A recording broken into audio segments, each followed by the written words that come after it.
For our motivation, I want to read you something from Nagarjuna's 10 Grounds Vibhasa. It's a text in the Chinese canon. I don't know if it's in the Tibetan canon or not. Okay, but Nagarjuna says, no matter where the Bodhisattva abides, if he fails to initiate the transformative teachings of beings, thus allowing them to fall into the 3 wretched destinies, he then thereby richly deserves the censure of the Buddhas. And so it is that the Bodhisattva, no matter in what country he abides, and no matter whether he is in the city, a village, in the mountains, or beneath some tree, wherever he has the power by which he is able to benefit and teach beings, if he instead withdraws from them in disgust, begrudging them their covetous attachment to the pleasures of this world, and thus becomes unable to initiate their transformative teaching, thereby allowing them to fall into the wretched destinies, this bodhisattva thereby becomes richly deserving of the censure of all Buddhas now abiding throughout the 10 directions, and thereby becomes worthy of feeling the loss of integrity and feeling disgrace in their eyes. And that bodhisattva also becomes worthy of being rebuked by the Buddhas, by their asking, "Oh, how could you let such petty reasons occasion the abandonment of such a great endeavor?" Consequently, if the bodhisattva does not wish to become deserving of being rebuked by the Buddhas, even when faced with all sorts of flattering, devious, and severely evil beings, he should not let his resolves sink away. Rather, he should benefit them in whatever way befits his powers to help them. He should resort to all manner of expedients and diligent resolves to initiate their transformative teaching. So essentially, what Nagarjuna is saying is if we're following the bodhisattva path, there is no space at all for discouragement. There's no space at all for turning away in disgust from any sentient being. There's no sense, and it's completely self-defeating to say about any sentient being, there's no need for me to be around them. I have enough problems and, whatever.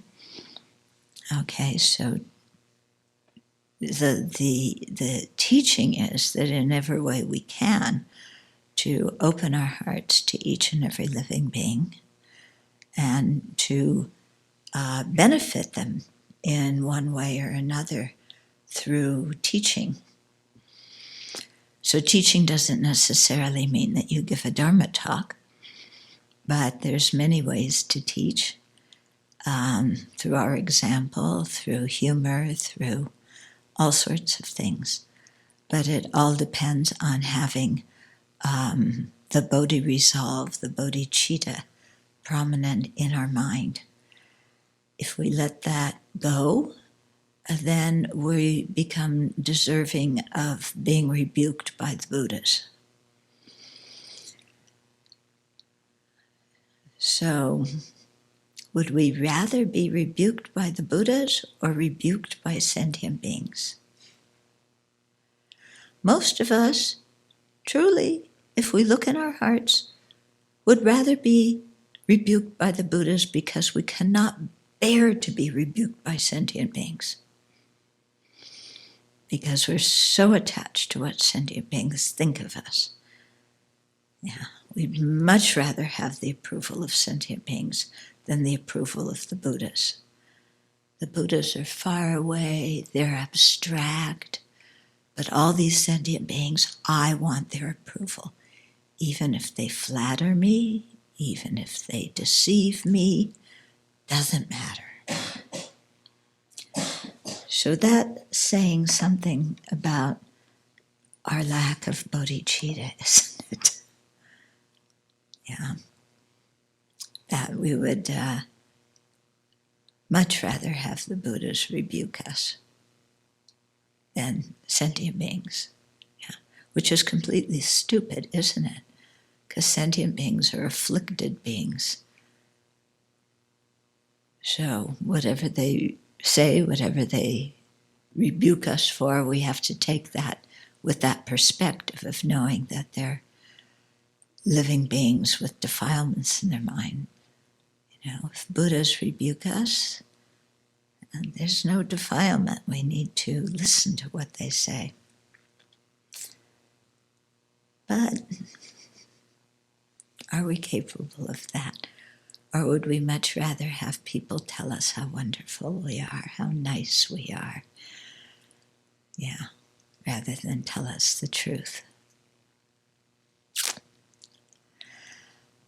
Okay, so let's try and keep some type of bodhicitta in our mind with some kind of good motivation to be of benefit to sentient beings, and especially with fortitude to be able to bear whatever comes our way.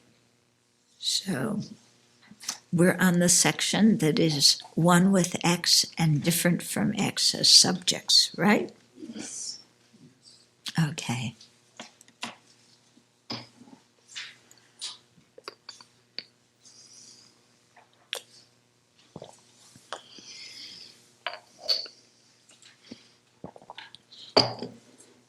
So is a gold pot one with pot? Why not? Not exactly the same in name or meaning. Okay, it's not the same in name or in meaning. Okay. Has to be exactly the same to be one with. So Okay. So what about pot and boompa? no. Why not? Names. They're not different in meaning. Oh, okay. What about one kind of pot and another kind of pot?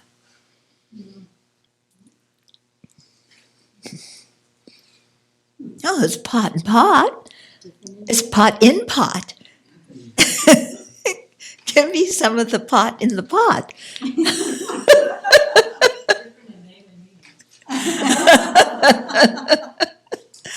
No, the name's the same. Yeah. Meaning's different. Since it is merely a matter of self-identity or not, reckoning whether something is one with X or different from X is pretty straightforward. Okay. The most interesting use of this division of established spaces comes in looking at the natures of one with X and different from X standing on their own as subjects. Okay, so that's where one with X is a thing and different from X, is another phenomena. They're seen as like singular phenomena, okay, as subjects. Oops.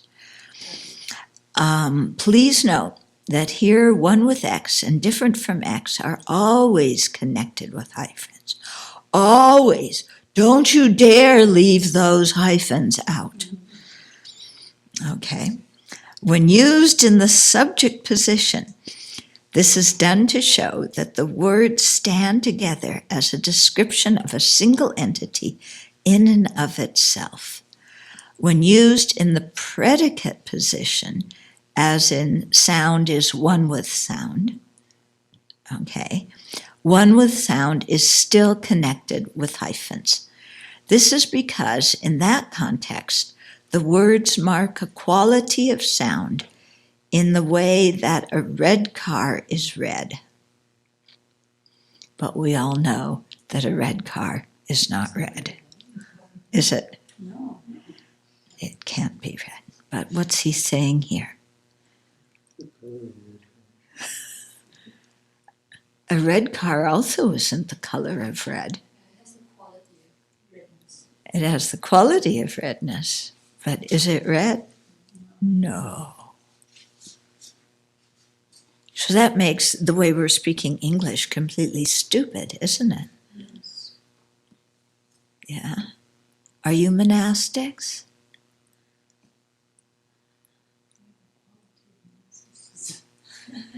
Are you monastics? Yes, why? Because we've been ordained as monastics. Okay. Are you right?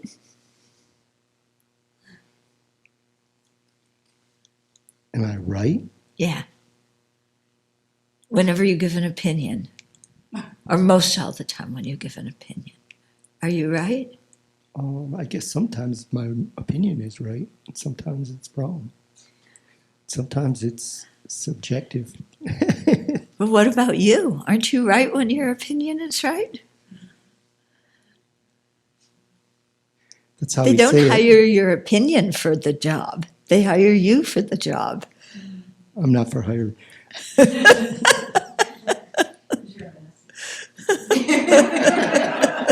What'd you say? Because you're a monastic. Yeah. Okay. So Venerable Losang is a person. Monastic is a person. It's okay to say he's a monastic.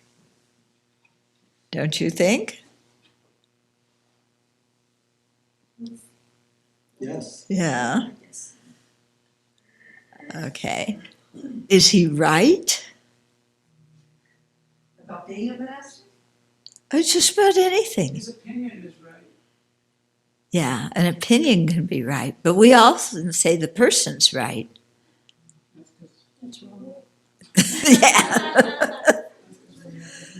Yeah. Yeah, we usually say the person is right, but it's actually the idea that is right or wrong, depending on who is hearing the idea. So is the idea actually right or wrong? It depends on who hears it, doesn't it? Hello, doesn't it? Yeah. But when somebody criticizes our idea, we feel criticized. And when somebody likes our idea, we think we're fantastic. So it sounds like we think we're an idea. And depending upon how the idea is judged, that's how the person is judged. Is that right? It's not. We think it is. Yeah. And thinking it is causes us a lot of pain. But it's not right. Yeah. So isn't it interesting that believing things that are incorrect can make us happy or make us painful? Isn't that interesting? That it has nothing to do really with the validity of the statement, whether we're happy or painful. Yeah. It's or nothing, yeah, nothing about the validity of the statement. It's just if we like the statement or don't like the statement. Are we rational beings? Doesn't seem like it, does it? Yeah. When we think about the qualities we want in friends, and we can make a list of those qualities. When it comes to choosing friends, Do we choose people who have those qualities or not? Or do we choose people who pretend to have those qualities? Or tell us we have this problem. Or tell us we have those qualities, yes. Yeah. It always surprises me how susceptible we are to flattery. You know, it has nothing to do with whether the statement's true or not. But boy, if somebody flatters me, I love them. And again, it has nothing to do with whether it's true or not. If somebody criticizes me, I can't stand them. And not only can I not stand them, they are a bad person. Yeah. Does your mind do that too? Okay. Are we one with reasonable people?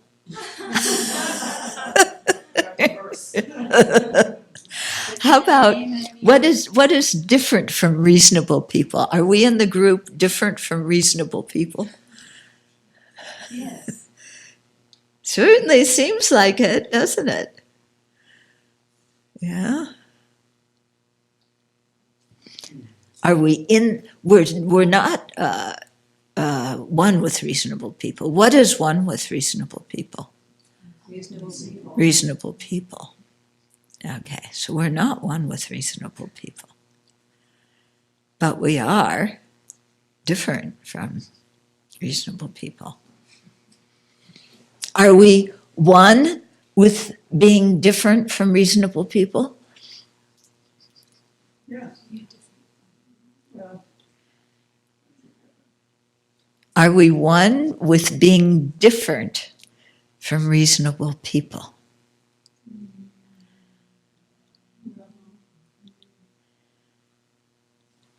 Okay, so remember, reading this is like reading, your things to try and figure out your plot of land. You have to start at the end.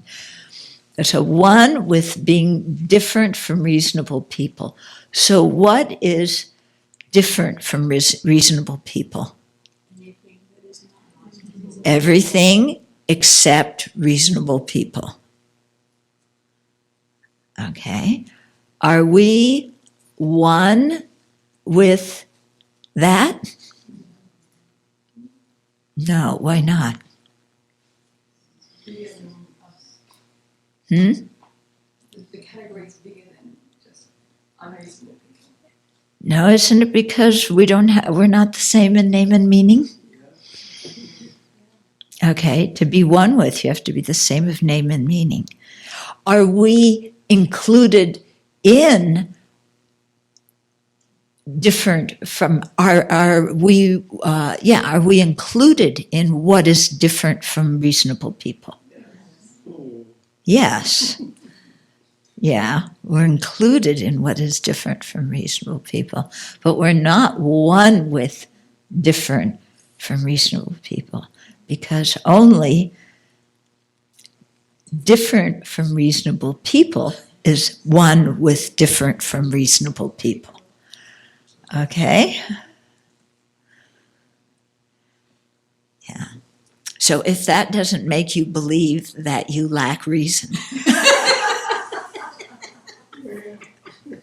Yeah. Because of the way oneness is understood as self-identity and difference is understood as the lack of identity, it turns out that one with X and different from X have surprising qualities, like Jack in the Box, reminiscent of the way the definition is not a definition. Did you know that definition? You weren't here for those classes. Did you know that definition is not a definition? Or were you watching on the internet? Yeah, why isn't definition a definition? Well, why can't a definiendum be a definition?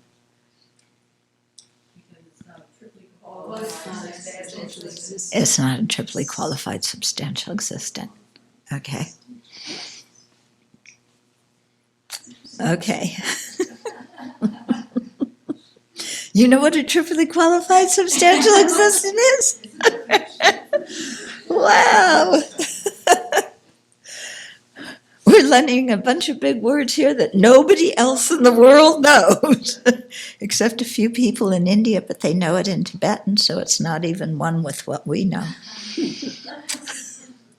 So it's different in name. Okay, thus, once again, in this collected topics tradition, the layout of topics puts stress on the difference between statements of qualities and statements of pervasion. For instance, as you already understand that sound is the only thing that is one with sound, you can easily see that one with sound is not one with sound. Why not? Why isn't one with sound one with sound? Different name. Only sound is one with sound. One with sound is one with sound? Only sound. Only sound is one with sound. Yeah, sound is one with sound. Okay. What is one with sound? One with? One with sound.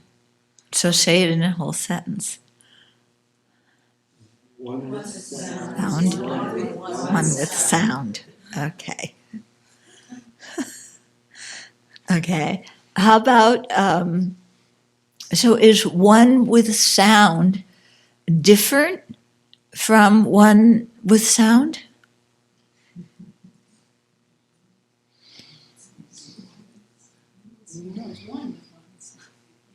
So is one with sound different from one with sound?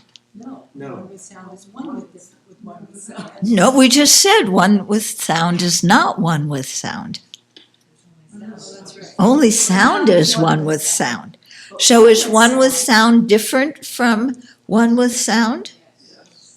One with sound. Yeah. One with sound with the hyphens or not with hyphens? They all have hyphens. Don't you know that? I said it. He said it. And it had always. Except the Tibetans, I'm sure, don't use hyphens. Okay, so is one with sound different from one with sound? Yes, Yes, why? because one with sound is sound and sound. No, you have to say sound is one with sound. You can't say one with sound is sound. I'll say it this way. Yeah? One with sound is different from one with sound because only sound is one with sound. Okay. So that means that everything else is different. Okay. And So one with sound is different. yeah, so one with sound is different from From one with sound. Okay. Is different from sound different from sound? Yes. Is different from sound different from sound? No.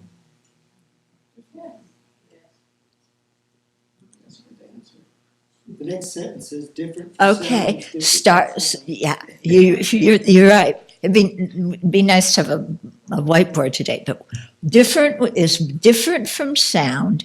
Different from sound. Okay, start at the end. Different from sound. What is different from sound? Everything that is not sound. Is different from sound. Sound? No. So is different from sound different from sound? Yes. Okay. Different from sound is different from sound. Yeah. Different from turkey is different from turkey. Because what is different from turkey? Everything that is not a turkey. Is different from turkey something that is not a turkey? Yes.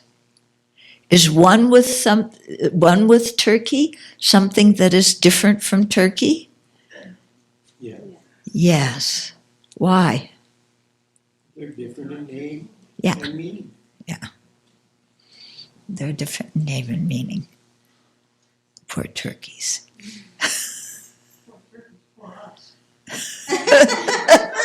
No, the turkeys feel left out. Then it gets really fun, like, is one with turkey, one with turkey.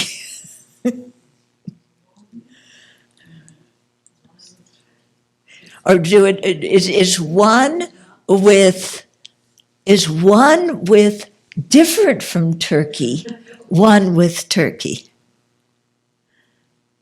No, No, why not? definitely different in name. Yeah. The only thing that is one with turkey is turkey. So is one with different from turkey different from turkey? Yes. Yeah, Yeah. different from turkey is not turkey. One with not turkey is not turkey.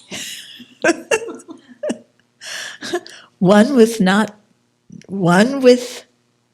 turkey. One with what is one with not turkey? Not turkey. Not turkey is one with different than not turkey. So not turkey is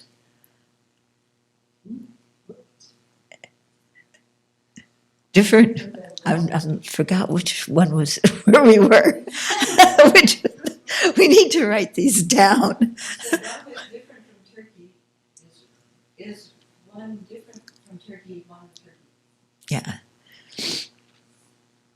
Okay, so is one with turkey. One with You said is one with different from From turkey, turkey. one with turkey. One with turkey. Okay. So what is one with turkey?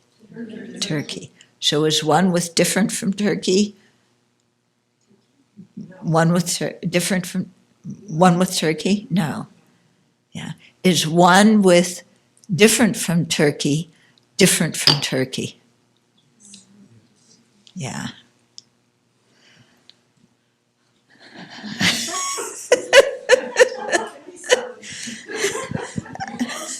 Talk about table and chair. Oh, I'm sorry. I'm pushing buttons again, aren't I? The turkeys will definitely be offended. I'm calling them turkeys. Oh dear, yeah, turkey is not a nice term to call someone, is it? When I was in high school, we used to call boys turkeys. Oh, let's forget that. I'm back to tables and chairs. Okay, I'm going to be nice.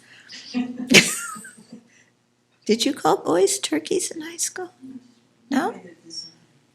Huh? You did? You used to. Weekend skiers in Colorado were called turkeys. The weekend seers. Skiers. Skiers. Colorado were called turkeys. They were called turkey. Why did you call skiers turkeys? Okay.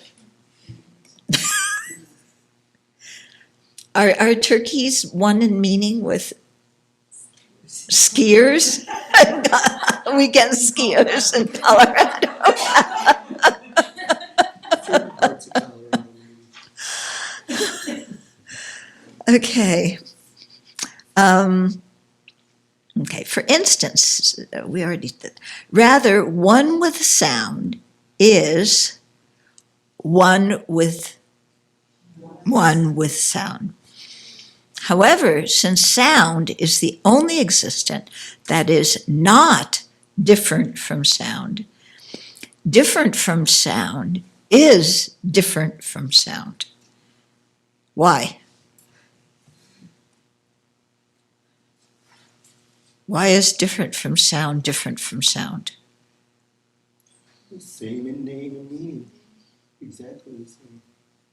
But that, That's not coming to the right conclusion.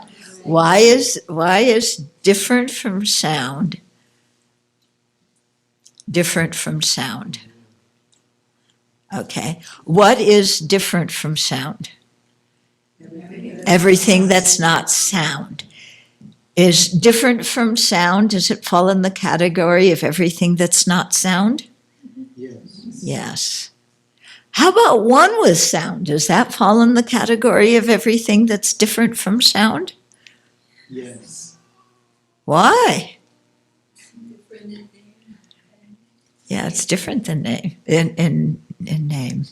When we first hear of something such as different from functioning thing, most people naturally think that this refers to anything that is not a functioning thing. Yeah? Different from functioning thing. We usually think that it refers to anything that is not a functioning thing. But it does. However,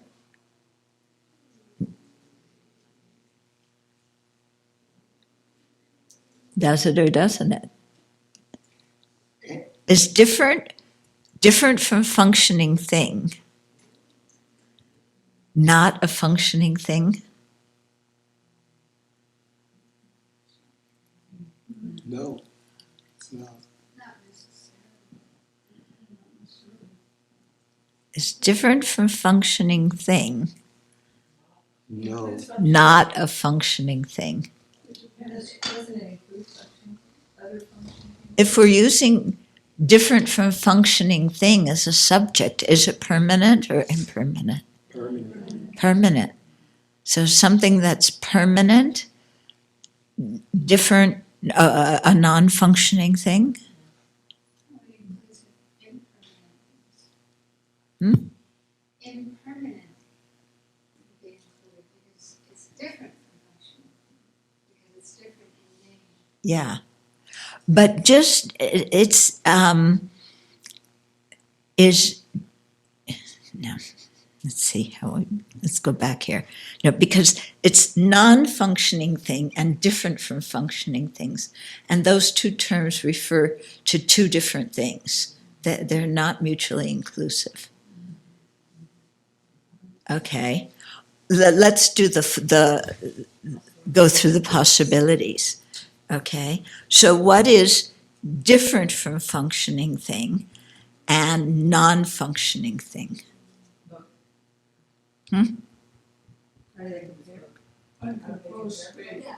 Uncompounded space. Okay. What is different from functioning thing and not a non-functioning thing? A pot. Okay. What is not different from functioning thing and is a non-functioning thing? Different from functioning thing. What is what is not a functioning thing Not different from function. and what is not different from functioning thing and also a non-functioning thing? Not one of a rabbit. Nothing, actually nothing. Yeah, there's nothing. Yeah. What is both different from functioning thing and non-functioning thing? That's where you have the horn of the rabbit. You said No. unpronounced space. Didn't we say pot? No, I'm sorry, I have to negate both of them. What is not different from functioning thing and not non-functioning thing?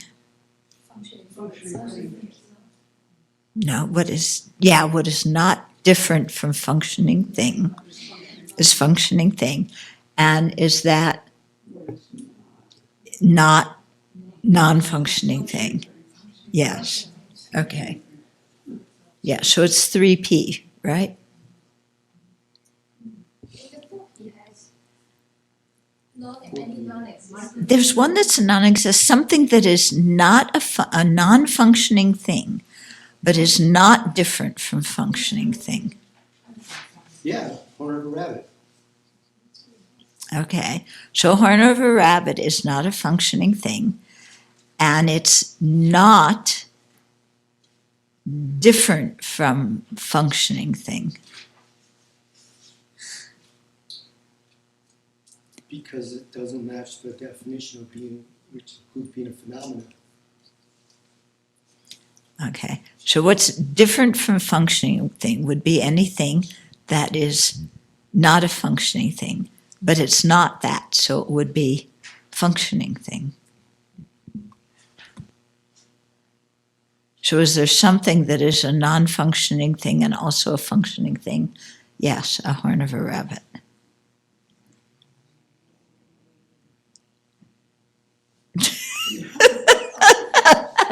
I've lost what you're comparing. I do. I've lost what you're Okay, okay. Look at about point 3. What are you comparing? 326, the second example. So you're comparing different from functioning thing and non-functioning thing. No, we're comparing not different from functioning thing, and or we're comparing non-functioning thing with not different from functioning thing. 3, number 3. Okay. So what is in the category of non-functioning thing? Look at the first category, non-functioning. What's in that category? And non-existence. Permanent phenomena, non-existence. Okay. Then, what is in the category of not different from functioning thing?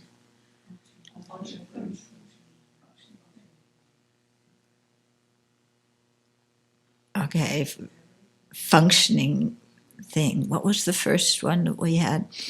Yeah, so is there anything that is either a permanent or a non-existent, which is a non-functioning thing, and something that is a functioning thing, because functioning thing is not different from functioning thing? There's nothing. Or you could say a horn of a rabbit. You're saying, what? I think we got the wrong answer on this part. What is not different from functioning thing? So different from functioning thing. So,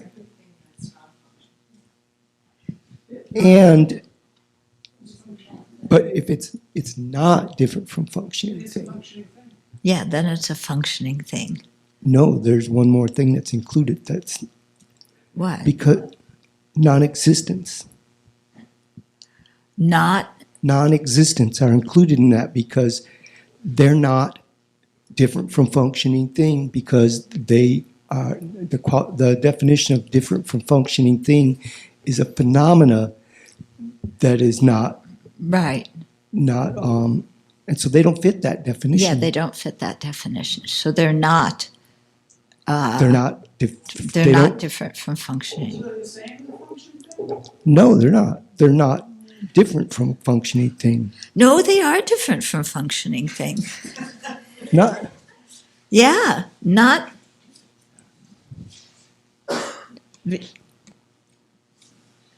Well, To be not different from to be different from functioning thing, do you have to be an existent? Yeah, that means you have to be an existent. Okay. To be different. Okay. To be a non-functioning thing, do you have to exist? No. Okay. So what it's getting at is that non-functioning thing is not the same as not different from functioning thing. Yeah, and what he gave as an example is any non-existent.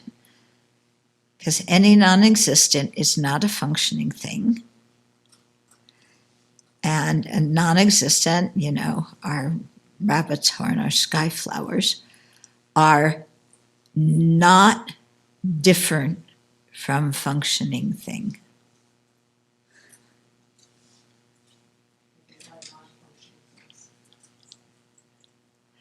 Yeah.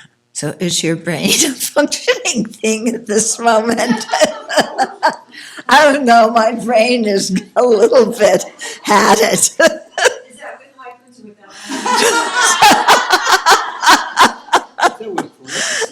I think the neurons are aren't they supposed to be like hyphens? Connecting the things.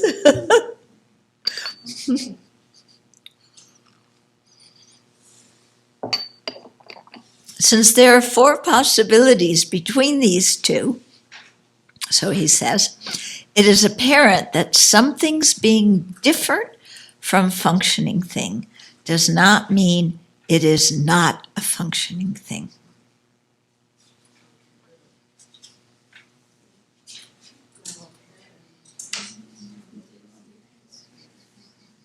I think your computer jumped, Ben. Huh? I think your computer took a jump. No, it's on location 6606. Okay, there's, huh? No, if we go back to the beginning, okay, where it says uncomposed space or any permanent phenomena, oops. Oh, somehow. That's the second. Wait a minute, it just jumped to 300 and something. What number did I say we were at? No, the number in here, it's just, oh, okay, I had to go to page or location. Page, location. Yeah, when I we think it first was- hear. Oh, wait a minute, this is, you have to realize telling me page numbers doesn't work in a Kindle text. The beginning of the paragraph that says, when you first Okay, hear wait a minute. That's a good place to. Okay, I was down below that. Yeah, but. Yeah. But Yeah, you I skip stuff between that. Yeah, and where you yeah, were. so I skipped, so you should skip too. What? Just because I skipped, that means you shouldn't skip? Yeah? We did skip.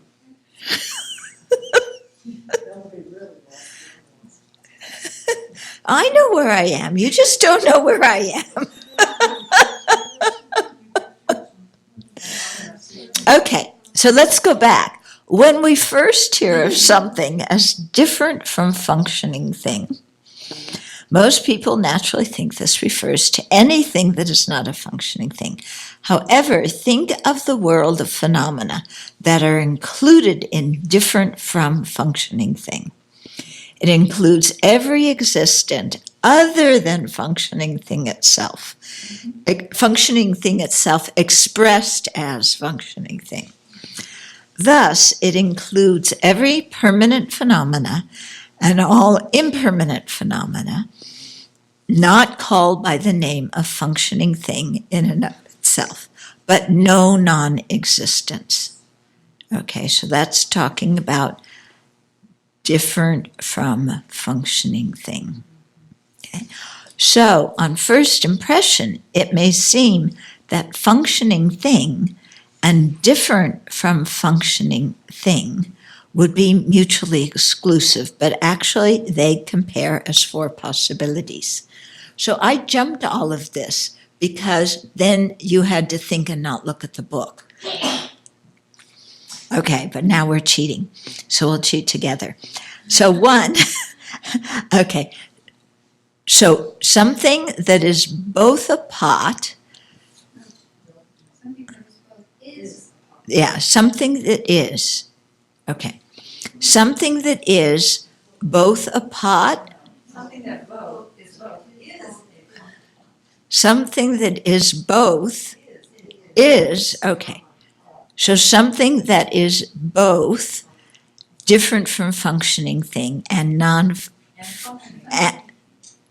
something that is both, and the both are different from functioning thing and non-functioning thing. Functioning thing right at the top. We're comparing functioning thing and different from functioning thing. First we compare functioning thing and different from functioning thing.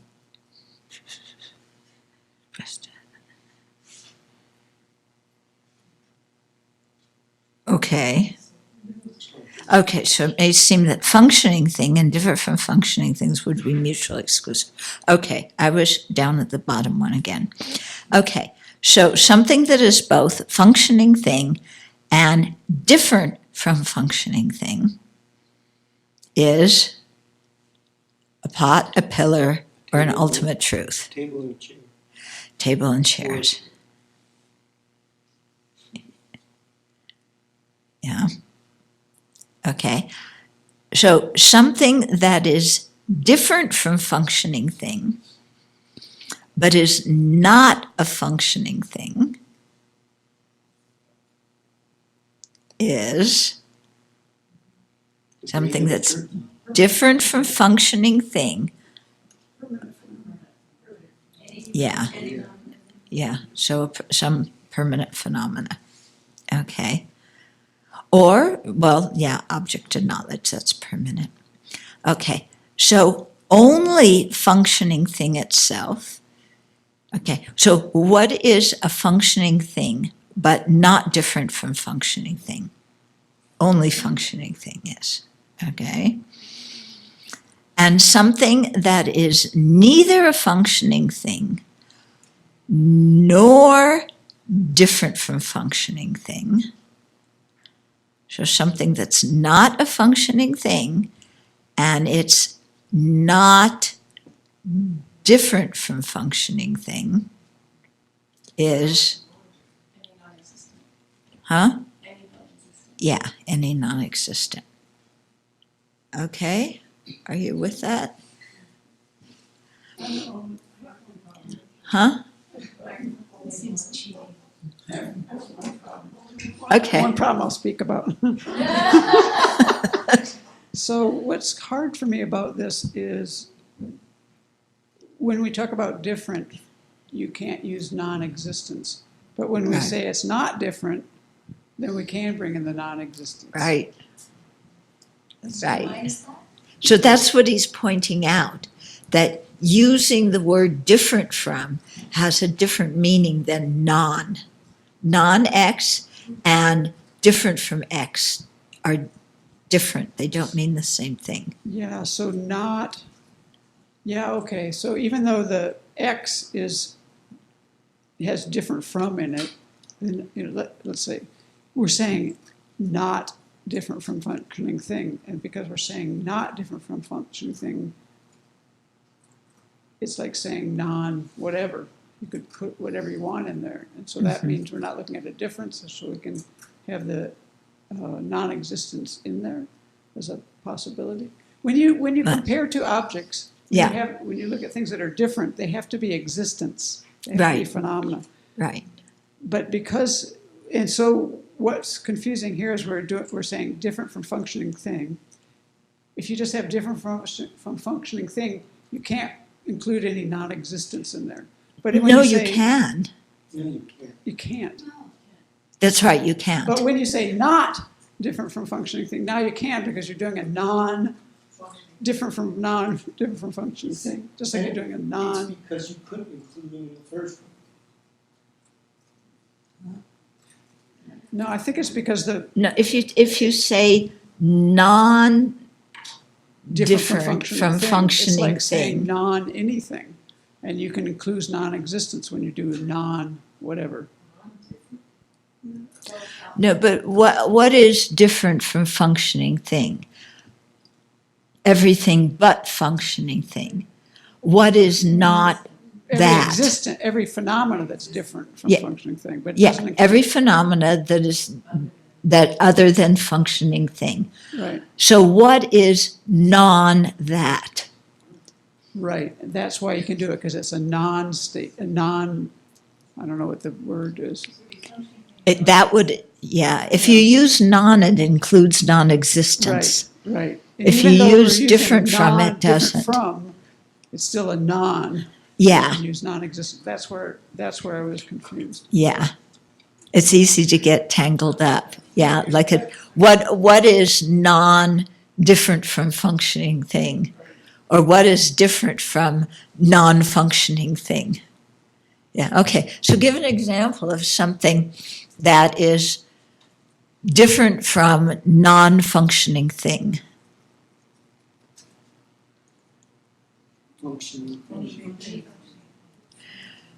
Okay, and what did I say? Different? So I need to write it down. You can't remember it afterward. Okay, so what is different from non-functioning thing? So non-functioning thing, okay. And so what is different from that? Any functioning thing.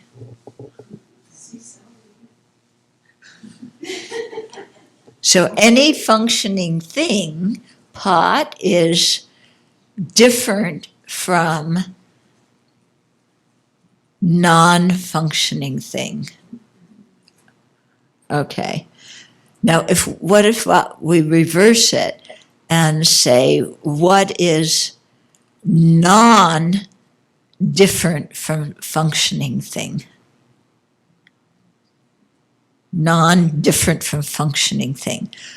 So what is different from non-different from functioning thing? So functioning thing is functioning thing. No, not different from, no. What did I say? Non-different from, so non-functioning thing is everything that isn't a functioning thing, including non-existence, and that is functioning thing. So functioning thing is non-different from functioning thing. Wasn't Venerable Thapa just saying that also, but non-different from functioning thing also includes all non-existence? Is that the argument we're trying to make? So that's where I think you have to say that too. That Just establish that. different from functioning thing, includes non-existence Right, too. so it would be functioning thing itself and all non-existence would be in that category. What? Is it? No. So No, different from functioning thing. Okay, different from functioning thing is everything but functioning thing.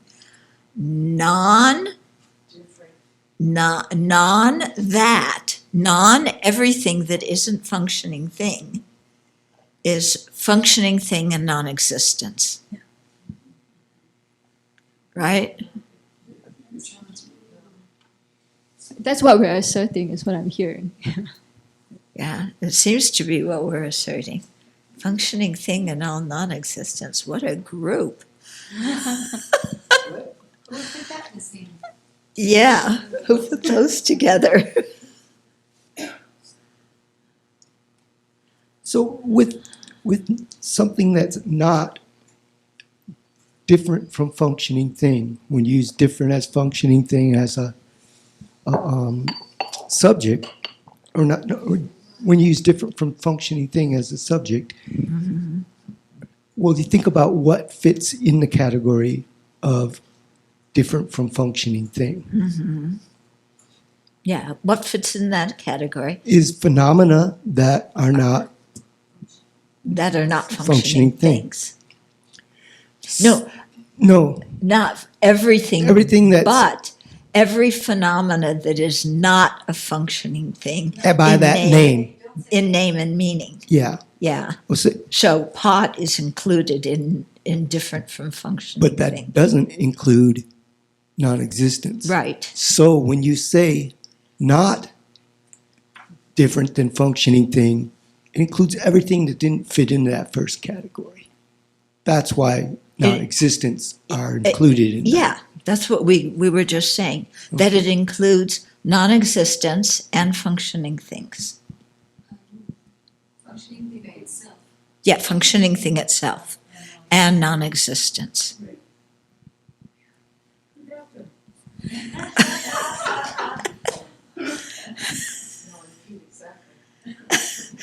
This is a problem with saying this. And then, yeah, it's very helpful when you can write it down. But then, you know, when they debate these things, you have to remember all of this and what is different from, you know, non-different from one with functioning thing. It's like, huh? Yeah, and you have to be able to just even remember those words, let alone think about what they mean. Yeah, so this is why we need practice, okay? So it is easy to see that a functioning thing is simply negated to non-functioning thing, then different from functioning thing and non-functioning thing to compare as four possibilities. All you have to do is move the examples around. That's all you have to do is just move the examples. Okay, so give an example of something that is both different from functioning thing and a non-functioning thing. What? Yeah, so uncompounded space. Yeah, any impermanent phenomena, because it's any permanent, yeah, that's what I meant. I know it's not what I said, but that's what I meant, and you have to understand what I meant, not what I said. Yeah, it's like my mother said, do as I say, not as I do, so understand what I meant rather than what I said, okay? It's completely reasonable, isn't it? Yeah. Yeah, yeah, and the emperor is wearing brand new clothes. Yeah, with a big red tie. Okay, so do you understand how uncomposed space is both different from functioning thing and a non-functioning thing? Okay. Okay, so don't look at the book because it won't help you. Only I can look at the book. And anyway, you know, I can't read right and I'll give you the wrong answer. So it doesn't really matter, does it? So what is something that is different from functioning thing, okay, but not a non-functioning thing? Okay. Yeah, chairs and tables. Okay. Yeah. What is something that is a non-functioning thing, but is not different from functioning thing?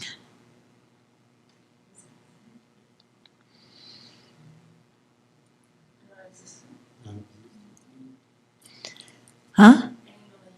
Yeah, any non-existent. Okay. So what is neither a non-functioning thing, what is not a non-functioning thing, and is also not different from functioning thing?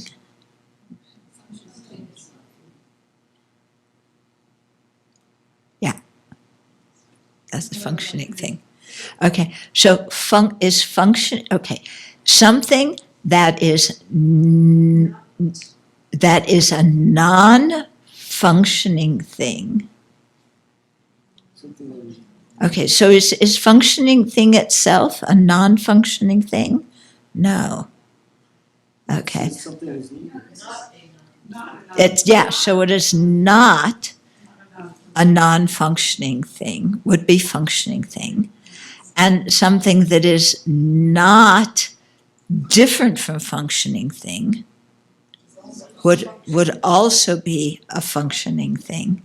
So functioning thing is both a non, no, functioning thing is not a non-functioning thing. It is both not a non-functioning thing and not different from functioning thing. Okay, so it's both those things, even though, yeah. Okay. Since there are four possibilities between these two, it is apparent that something's being different from functioning thing does not mean it is not a functioning thing. Okay. For any existent X, both one with X and different from X are permanent phenomena. Okay, when they're looked at as singular things, okay. Bearing in mind the difference between statements of qualities and statements of pervasion, note clearly that this does not say that whatever is one with an existent, whatever is one with X, and X being an existent, is what? Bearing in mind the difference between them, note clearly that this does not say that whatever is one with an existent X is necessarily permanent. We're talking about the instance now. Right. Yeah. Okay. So whenever it says what is, it's talking about an instance of the group. Okay. So whatever is one with flower. Okay. So what is, yeah, whatever is one with flower is only flower, isn't it? Yeah. Yeah. But whatever is a flower is, you can have orchids and chrysanthemums and all sorts of things in there. Okay, for instance, a pot is one with pot, but it is not permanent.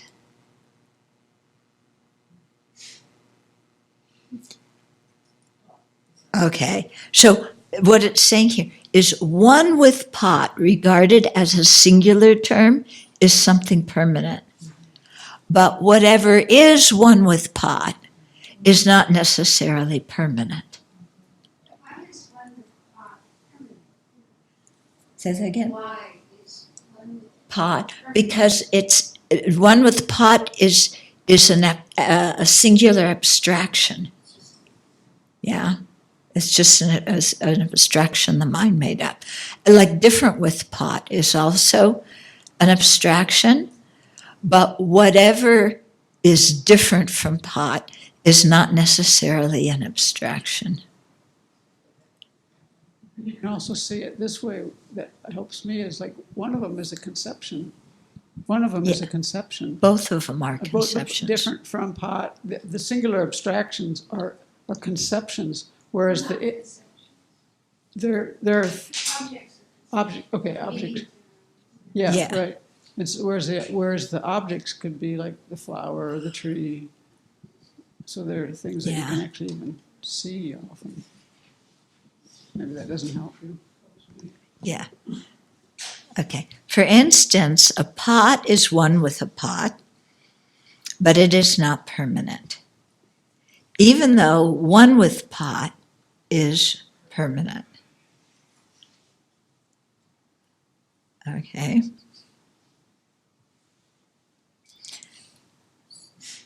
Now, is one with pot one with permanent?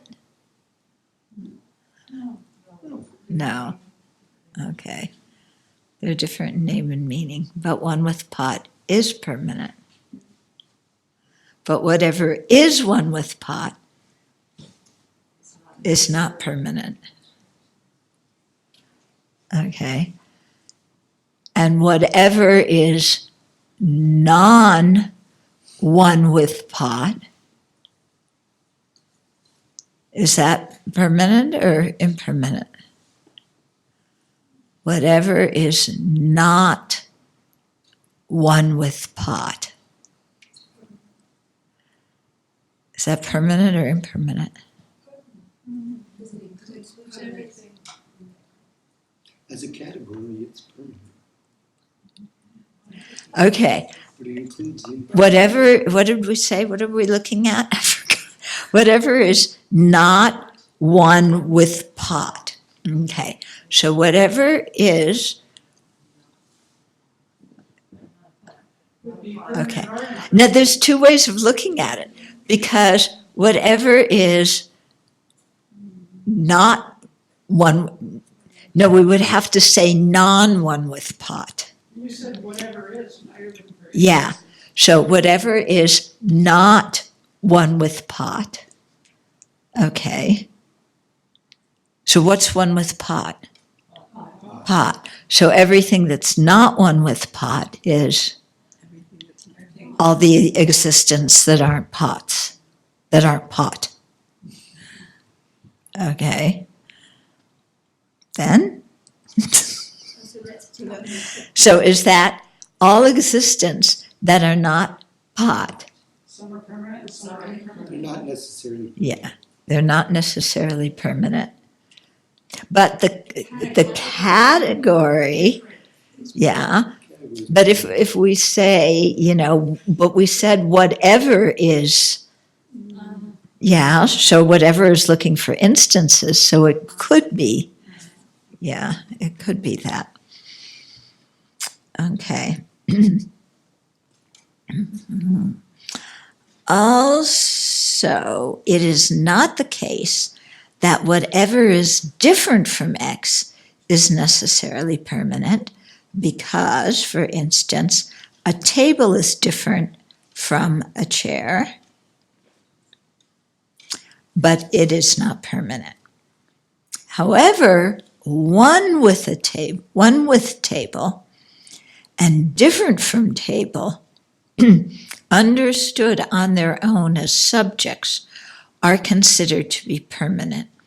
One way to understand different from table as permanent is that the category as a whole includes both permanent and impermanent phenomena.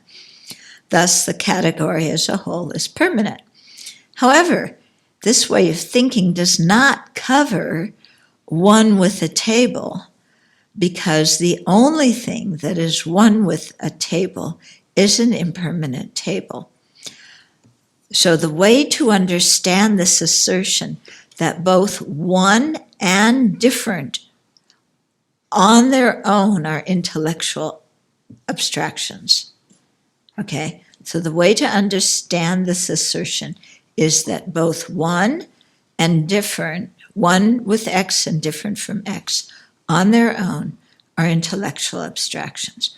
One with a table and different from a table are permanent phenomena, appearing objects of thought consciousnesses, because of being merely imputed by a nominal expression or a thought consciousness, and not being established from the side of the object itself. Okay, so it's not a substantial existence, it's an imputed existence.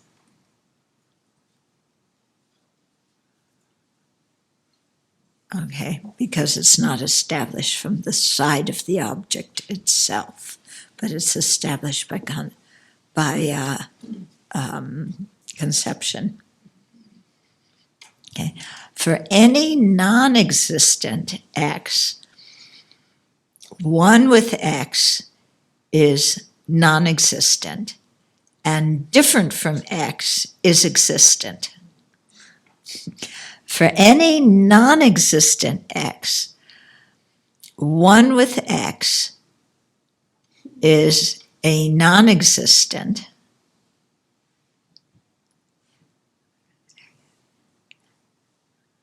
because a phenomena that is not diverse from a non-existent would have to be a non-existent.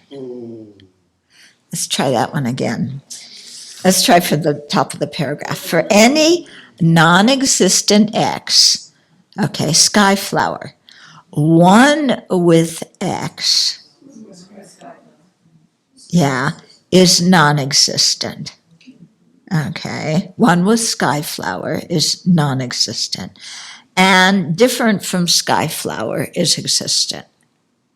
So one of the rabbit could be a. So, no, one with a horn of a rabbit, there's nothing that fits that. Because to be one with something, you have to be an existent. Okay? And there's nothing, and then different from a rabbit's horn is anything that's existent. Wouldn't that also include non-existence of No, because to be different from you also have to exist. Yeah. It's the tricky part. Okay, for any non-existent X, okay, so skyflower. For any skyflower, one with skyflower is a non-existent because a phenomenon that is not diverse from a non-existent would have to be a non-existent. Okay, because to be not diverse or different, you have to be an existent. No. Now, for any non-existent, for a skyflower, one with skyflower is a non-existent. Okay, because a phenomenon, or an existent, that is not diverse from a non-existent would have to be a non-existent. Okay. Yeah, so any phenomena that is not different from a non-existent would be a non-existent, but it's not even a phenomena, so that's what makes it a non-existent. Okay, therefore, it could not be a phenomena that is. Okay. For instance, one with the horn of a rabbit is non-existent because there is no phenomenon that is not diverse from the horn of a rabbit. Because remember, the definition of one is not diverse, a phenomena that is not diverse from a horn of from something.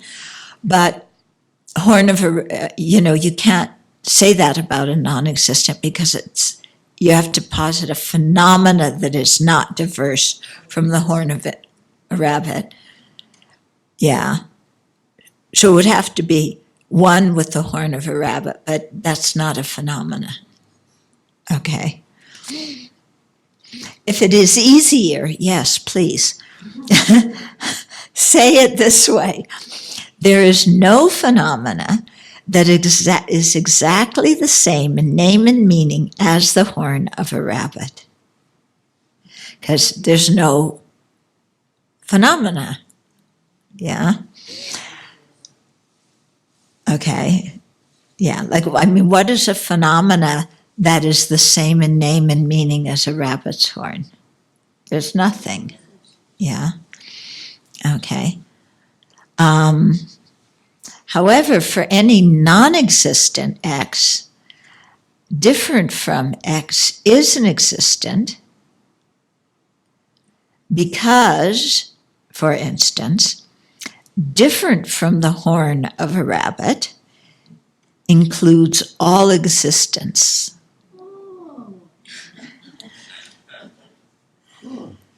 Okay. So what is different from a rabbit's horn? It's everything that exists.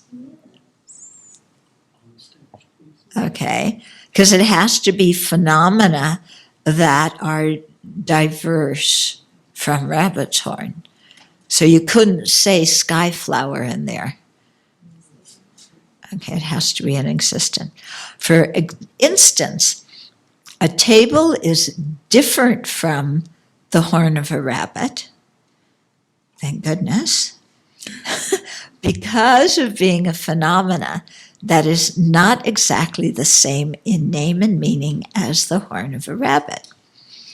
Since different from a non-existent includes all phenomena, it is existent and permanent. Okay. Although whatever is different from a non-existent is necessarily existent, but it is not necessarily permanent. There's a lot in that paragraph. Yeah. Do you want to go through it again? This is why you say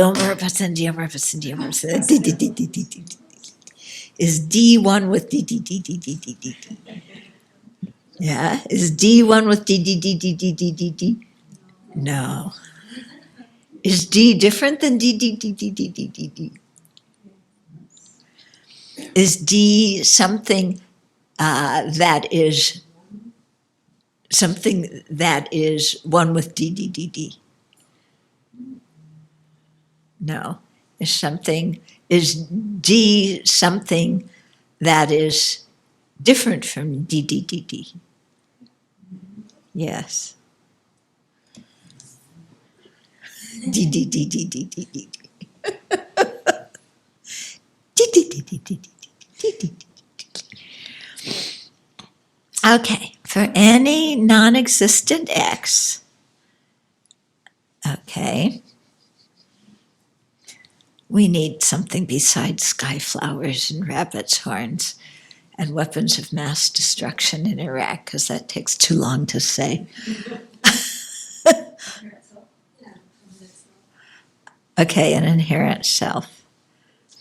Okay, for any non-existent X, okay, so for an inherently existent self, one with an inherently existent self is non-existent.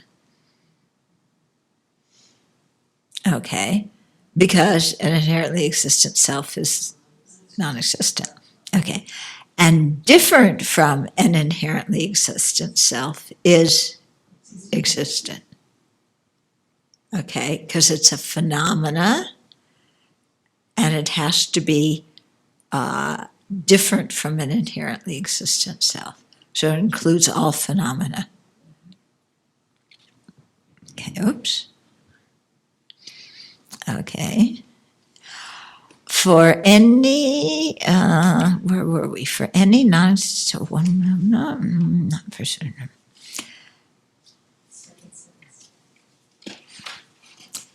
No, it grew smaller and bigger, so I lost where I was. Therefore, it could not be a phenomena that is. Is that where we are? For any non-existent X, one with X is a non-existent because a phenomena that is not diverse from a non-existent would have to be a non-existent. Therefore, it could not be a phenomenon that is not diverse. Okay. For instance, one with a non-existent self is non-existent because there is no phenomena that is not diverse from an inherent self. Okay. If it is easier, there is no phenomena that is exactly the same in name and meaning as an inherent self. Okay? Because the inherent self isn't even a phenomena, so there couldn't be a phenomena that's the same in name and meaning. However, for any inherent self, inherent self, different from an inherent self isn't existent because, for instance, different from an inherent self includes all existence. Okay? For instance, table is different from an inherent self because of being a phenomena that is not exactly the same in name and meaning as an inherent self. Okay? Since different from an inherent self includes all phenomena, it is existent and it's permanent. Okay? It's permanent because that whole group has both permanent and impermanent things. Okay? Also, whatever is different from an inherent self is necessarily existent, but it is not necessarily permanent. For example, a table is different from an inherent self, but it's not permanent. Okay? So we understand that paragraph. You think we can get through the summary? We'll read it now, and then we'll come back to it next week, okay? Yeah. So the division of phenomena into one and different has to do only,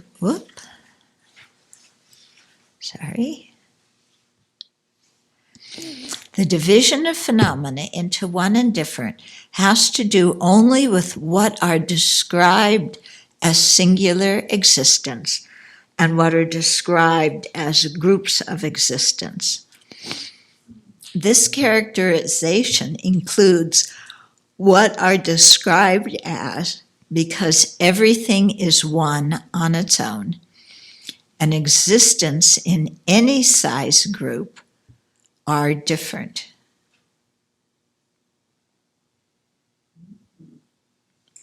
Okay? So if you have a group of cups, all the things in that group of cups they're different from each other. Yeah, they're different phenomena. It just depends on how the existent or existence are described. This is not intended to allow for a possibility that if someone describes the horn of a rabbit as existent, then it is a singular existent. Rather, the provision in regard to description is meant only to certify the importance of descriptions and words in meaning and debate. If someone speaks of a tool with a handle made from the horn of a rabbit, what the person is talking about does not exist. Okay, so the comparative predicates, one with X and different from X, have to do, so this is as predicates, yeah, have to do not with singular and plural, but with identity. Okay? So, remember I was saying something is one and something is one with X, and something is different. You have to, two things are different yeah, anyway, these things are different. Okay, you got it? Okay.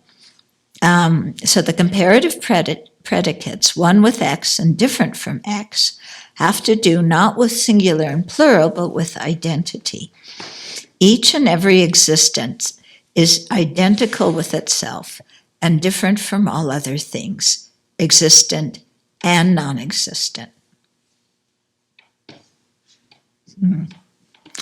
Again, this has to be as described because the name of the existent is part of the consideration.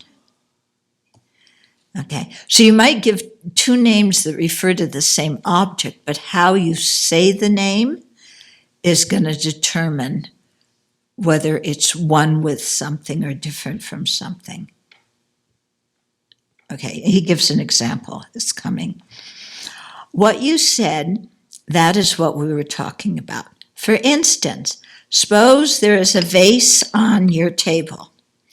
A vase This fits the definition of vase, believe it or not. Okay. So suppose there is a vase on your table, a vase from China, well, from Chinatown, that you bought at a sale a couple of years ago. Okay. The vase, so just saying the vase is one with vase, that's fine.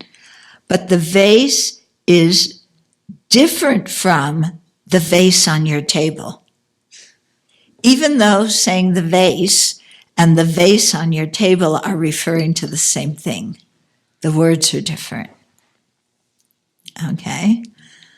So the vase is one with vase, but different from the vase on your table. What is one with the vase on your table? The vase on your table. Okay. So the vase is one with the vase, but different from the vase on your table. And it's also different from the Chinese vase on your table, even though they're all referring to the same thing. Okay? Because I can call this vase, I can call it vase on the table, and I could call it Chinese vase on the table. But those three names, although they refer to the same object, are different. Okay? And the objects, the object it refers to are also not one, because vase is one with vase, Chinese vase is one with Chinese vase, and vase on the table is one with vase on the table. Yeah. So vase is different than vase on the table, even though they both refer to this. Sounds crazy, doesn't it? Vase on the table and Chinese vase are different, even though this one is both vase on the table and Chinese vase. Okay, so it's really emphasizing the importance of how you say something. Yeah, not just what it refers to, but how you say it. Oh. Okay, so the vase is one with the vase, but different from the vase on your table and different from the Chinese vase on the table, on your table, even though there is just one thing. The descriptions or names are not the same. So what we are talking about are different things, at least in name. Now that's interesting. You're talking about the same object, but you're talking about different things because you're referring to them by different names. Now sit with that for a minute, okay? But you can see, so-and-so is a nun, and they're also a programmer. When you call them a nun, when you call them a programmer, the base is the same. But the people you're talking about is different because a nun and a programmer are completely different.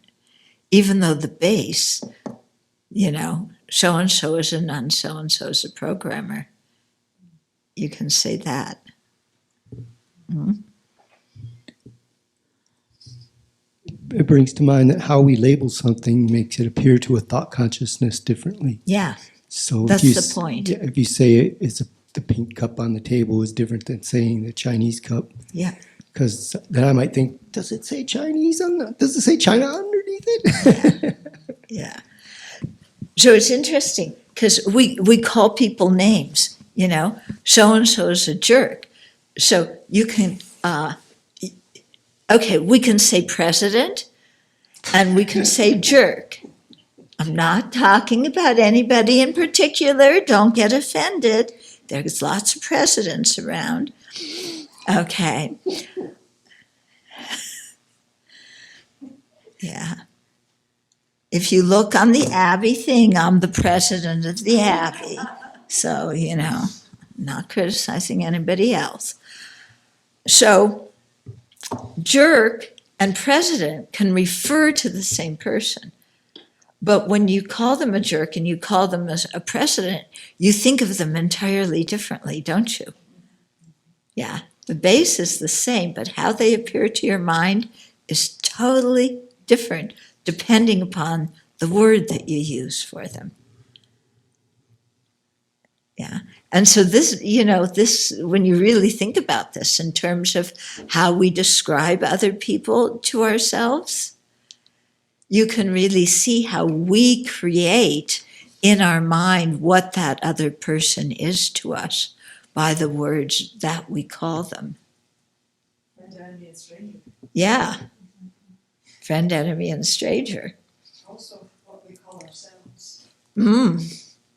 Yeah. We build that also. Yeah. How we build our own self-identity depends on.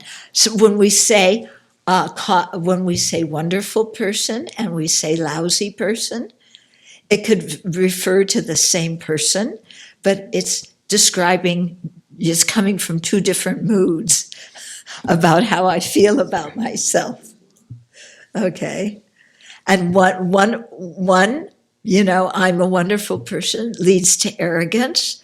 I'm a lousy person leads to self-pity and jealousy. Yeah. But the base is the same thing. So that's why sometimes, this is actually how the thought training practice works, is you take a situation and you simply describe it to yourself differently. And by describing it to yourself differently, how it appears to your mind is totally different. Okay? So this person criticized me, you can say, oh, that means I'm a bad person. Or this person criticized me, oh, good, I purified a bunch of negative karma. It's the same event. Yeah, but this person criticized me, I'm a bad person, then arises anger, and this person criticized me, therefore I purified a bunch of bad karma, makes our mind happy. Yeah, it's exactly how thought training works. It's just you change the names and the view. Yeah, but it's referring to the same situation, but you completely flip how that situation appears to your mind. And so just understanding that leads you to understand how things are not inherently existent. Because if they were inherently existent, then you couldn't use different names to describe them. And how they appeared to anybody's mind would be exactly the same. And it could never change. So the situation, if it means that situation means I'm an awful person, it could never change into anything else. And there you see how we grasp an inherent existence, because we solidify that thing. So let's use the example of president. If we use president and we couple that with jerk, then that causes suffering in our own mind. And we see things in a certain way and we respond in a certain way. But, so if we use mind training and change to see that in some kind of positive light, that we can work on ourselves, that's a good thing. However, that doesn't mean that we don't work to make change. Exactly. Okay, thank you. Exactly. You can say, oh, this person criticized me. That means I purified a bunch of negative karma. Yeah, so it's a good thing. That doesn't mean that you don't try and, go talk to the other person and see what's bothering them. Yeah. Or saying the president is, the president's a good guy. because he did something nice for somebody and you're ignoring all the things he did that you don't like. Yeah, he's a good guy. But that doesn't mean that all those things that he did that were immoral or unethical don't exist. Okay, it just means that's how you're seeing it at that moment, and that protects your mind. Yeah, so it's this difficult thing. You see it in a positive light, but you also have to deal with it on a practical level. Yeah. And for us, those of us who grasp inherent existence, this is very, very difficult. Because once we say it's something negative or someone's negative, we have a very difficult time putting anything positive in there whatsoever. So it's reminding me of that time when His Holiness said that when he was thinking about his two teachers, Tacha Rinpoche and Reting Rinpoche, and they were fighting, including, there was a war with Sarah Monastery, Isn't that great, Like a war with Sarah, So anyway, in his meditation, he could look at both Tacha Rinpoche and Reting Rinpoche and say, because they were the people who gave him the initiation and gave him the teachings, and he could look at them and have faith and respect. But when he had to deal with them after his meditation, when he was dealing with them in the practical level of running Tibet, he had to say, what you're doing is wrong. Yeah. And I remember when His Holiness first said that, we were all going like, huh? How do you put those two opposite things together? Yeah, because when we grasp an inherent existence, somebody is either all good or they're all bad. And they're always all good or always all bad. Yeah, and everybody else should see them exactly the same way we do. And so that's where we get stuck. And so that, hearing His Holiness say that, I thought about that a good long time. And it's a very good example of how things are not inherently existent, and how they appear to your mind depends on the words you use to describe those things, and that something can be more than one thing, and something can be both good and bad. But different aspects of the same thing can be good, and different aspects of it can be bad, But we like to just make something all good or all bad, and That's the polarizing that's going on. yeah, right. And that's the polarizing that's happening in the country, isn't it? I just want to say this is helpful in the context of the abuse in religious authorities. Yeah. How can you reconcile the fact that they've helped you at the same time that they've also done things that are conventionally called unethical? Okay. And have harmed some people. And have harmed. Okay. So you can say, we can all agree, that behavior is something that harmed those people. Yeah. And we can say it harmed us too, because it shook us up. It may have made us question things or doubt or whatever.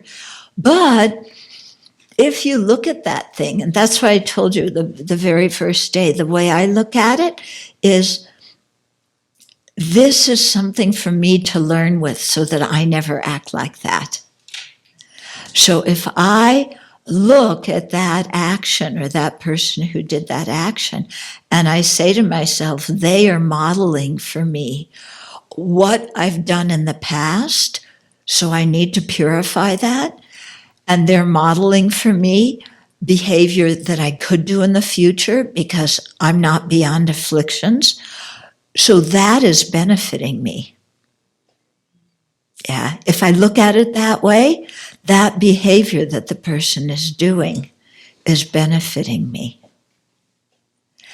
Okay, now you're going to say, but what happened if you're the abused person? Yeah, you can see it both ways. You can focus either on how betrayed I feel because they abused me, or you could focus on how much I'm learning from this situation. Yeah, and it refers to the same thing, but how, your experience of it is different in terms of how it appears to your mind by the words that you're using to describe it. Yeah, it seems how that's using that kind of thinking, that's how you could say that bodhisattvas do things that are unethical in order to help others. Yeah. They teach them a Or things, lesson. they do things that appear unethical. Mm-hmm. Yeah. And then you wonder, well, then it's all up to my mind how things are. Yeah. So is there any kind of objective reality out there? Yeah, well, it comes down to what she just said. You could say, okay, this situation was beneficial for me personally because it really made me think a lot about my own ethical conduct and do purification and make some strong determinations how I never want to be. But this other person is seeing it as something harmful, and it's definitely harmful to them. They're suffering a great deal. Yeah, so out of compassion, I have to help that person that's suffering. Yeah, and until they get to a point where their mind becomes more flexible, they can't see it as something that can benefit them. But hopefully, what the healing process entails is changing your mind, working yourself to the point where you can see it as something that helped you instead of always focusing on the pain that you feel. Yeah. But it takes time, and for different people, it's going to take different amount of time. It's going to take different ways of dealing with it. Yeah. And so it's something that, everybody's going to have to work with on their own. And so it's going to have to be somebody that has faith in the Dharma to see this. If somebody doesn't have faith in the Dharma, this way of thinking is impossible because everything objectively exists out there as it is, and there's no space to see it in a different way. Everybody will tell you you're in denial. Right, they'll tell you you're in denial. And so we have to see there is a difference between being in denial and transforming the situation. If you're describing it to yourself in another way, and you really are following that and it's helping your mind, that's Dharma practice. If you're describing yourself in a different way because you're trying to make the pain go away by using an eraser, then that's denial.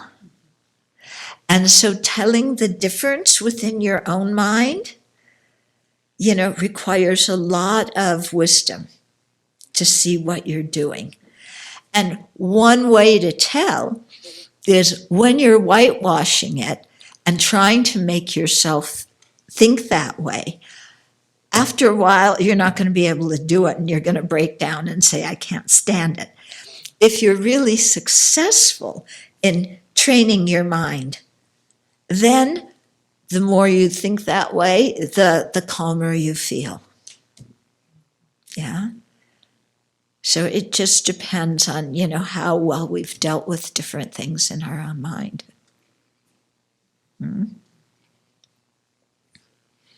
So, some of the things that Rinpoche said in response to the thing. I mean, this is Rinpoche's pure view. I wouldn't expect him to say anything else but that, because that's how he sees things. Yeah. The rest of us, I don't know. It's harder, So bringing into me, somebody's a Buddha, is stretching it a little bit too far. For me, bringing in, this is a situation I can benefit and learn from, that's something I can do. And that will protect my mind from getting upset and angry. Yeah. So, but saying it's a Buddha, that's a different, Saying it's a bodhisattva who's doing that to teach me something, yeah, maybe I can, kind of handle that a little bit. It's easier just for me to not say bodhisattva Buddha and just say this is something I can learn from. Yeah, that's the easiest thing for me. Okay.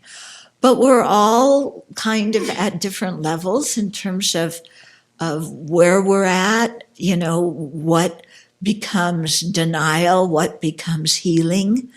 Yeah, so everybody's going to need something different in this way. Yeah, it's not one medicine is going to solve everybody and make everybody happy. Again, when I hear you talk about this, I am aware that you're talking about a person's personal practice, but you've left out the action that these people who are personally doing their practice are doing to prevent further harm, and how they're responding as institutions. Yeah, well, that's this whole thing coming back to what she said. You keep your own mind calm. Right. But then you still can look at the situation and saying people or institutions are causing harm, Right. and you still work to change them. Right. Yeah. It's just that Okay, so sometimes- you're not denying that. Yeah, I know you're not, because I know what you're doing. But sometimes when this is talked about in this way, and 95% of it is what I'm doing with my mind, and 1% is here's what's happening on the conventional level, then I think the message is not balanced. Right. Yeah, I agree with you. Why? Because some people, you could say because of afflictions and karma. Doesn't matter. Okay, it may be because of affliction and karma, but suffering is suffering, isn't it? And institutions may act in disturbing ways and have unethical policies because they're run by, sentient beings with afflictions and karma. Yeah. So you can still realize that. See, it's this thing, when you say, oh, this is a good situation because I'm learning from it, it doesn't mean it's only a good situation and there's nothing unethical in it. It's how His Holiness could say, Tacha Rinpoche and Reting Rinpoche, they are Buddhas in my meditation, but running the government, what they're doing is wrong. You hold both of them, so you still work for change in the institution. A bodhisattva would have to work for change. Yeah. Because it's causing harm Yeah. to people. Yeah.